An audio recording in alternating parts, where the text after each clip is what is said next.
yoruldu. Seni çağırmaktan sözüm yoruldu. İrade yoruldu, dözüm yoruldu.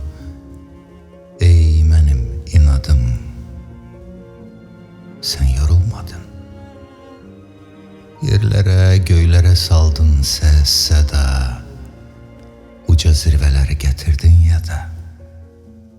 Üfüqlər ne kadar geniş olsa da, ey kolum, kanadım, sen yorulmadın. Bütün ömrü boyu yardın, yarattın. Arzuya yetiştin, mətlebe çattın. Ruhuma uyuştun, könlüme yattın. Zəhmətim, ustadım, sen yorulmadın. Düşmən bostanıma xeyli daş attı. Gah mühkəm tutturdu, gah yavaş attı. Təmizlik, halallıq səni yaşattı.